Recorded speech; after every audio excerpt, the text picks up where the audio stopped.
Hello everyone, आप सभी का स्वागत है जी फ्यूचर गाइड के यूट्यूब चैनल पे। दोस्तों, जैसा कि आप सभी लोग जानते हैं कि टीईटी के एग्ज़ाम हो चुका है और अब सभी जो बच्चे हैं वो बस इस चीज़ के इंतज़ार में हैं कि कब मॉडल आंसर आ जाए और या हम एलिजिबल हैं कि नहीं हैं, ये कम से कम हमें पता चल जाए। अलग अलग कोचिंग इंस्टीट्यूट्स के माध्यम से आप सभी लोगों ने अभी तक, क्योंकि पेपर को 3 दिन हो चुका है, तो आप अभी तक कम से कम, मुझे ऐसा लगता है कि मैक्सिमम बच्चे लोग होंगे जो अवेयर होंगे, वो लोग मॉडल आंसर इधर उधर से ढूंढ ढांड के अपना मार्क्स देख चुके होंगे। और यदि आपके मार्क्स आपके जो कैटेगरी वाइज है, जितने भी प्लस मार्क्स आपके होने चाहिए, जैसे कि कैटेगरी वाले के लिए चाहिए आपका 75 मार्क्स और अनरिजर्व्ड के लिए चाहिए 90 मार्क्स, यदि आपके इसके आसपास या इससे अबव है तो आप बिल्कुल आप आगामी जो भर्ती परीक्षा होने वाली है शिक्षकों की, उसके लिए आप जुट जाइए। मॉडल आंसर कब तक आएगा? तो मॉडल आंसर ऐसा है कि जब कभी भी एग्ज़ाम होता है उसके कम से कम 10 डेज़, 10 से 12 डेज़ या 14 डेज़, मतलब बोल सकते हैं कि 2 वीक के अंदर, विद इन 2 वीक्स क्या आते हैं, उसके मॉडल आंसर आ जाते हैं।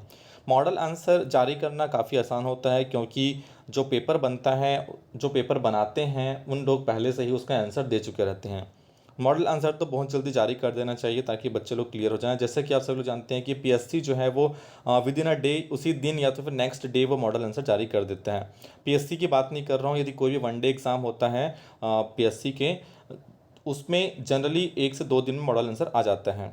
अब मॉडल आंसर के बाद क्या होता है कि जब कभी भी मॉडल आंसर आता है बच्चों, उसके बाद दावा आपत्ति होता है। दावा आपत्ति मतलब कुछ ऐसे क्वेश्चंस जो आपने सही किया है और आपको ऐसा लगता है कि व्यापम ने उसका आंसर गलत लिया है, तो वो बकायदा एक फॉर्मेट आता है। मैं आपको बताऊंगा कि इस फॉर्मेट में आप कैसे दावा आपत्ति कर सकते हैं, क्योंकि एक एक मार्क्स बहुत इंपॉर्टेंट होता है।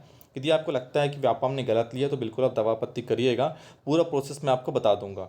नेक्स्ट, अब उसका फिर रिजल्ट कब आएगा? तो दावा आपत्ति करने के लिए मैक्सिमम 7 डेज़ का या 4-5 डेज़ का टाइम देते हैं। उसके बाद फिर कम से कम 1 सप्ताह से 2 सप्ताह और समय लगता है।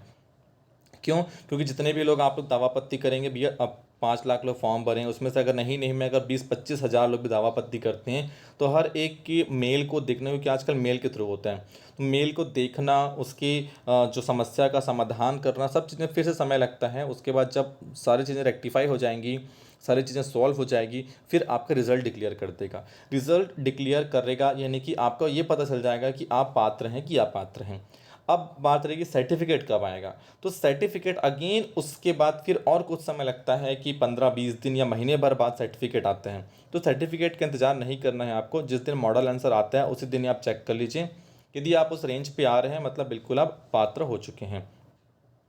जो मॉडल आंसर जारी करेगा उसी के ही आंसर्स को आप लेके चलिए। मैक्सिमम 1 या 2 क्वेश्चन और ऐसे होते हैं जो दवा पत्ती में बदले जाते हैं। अच्छा, कई लोगों के मन में ये भी डाउट है कि जो शिक्षक भर्ती, आगामी शिक्षक भर्ती ऐसा नहीं होगा अब, यानी कि गलत मत लीजिएगा, यानी कि टीईटी के मार्क्स बेसिस पे ही और परसेंटेज बेसिस पे ही भर्ती होगी, तो ऐसा बिल्कुल नहीं है बच्चों।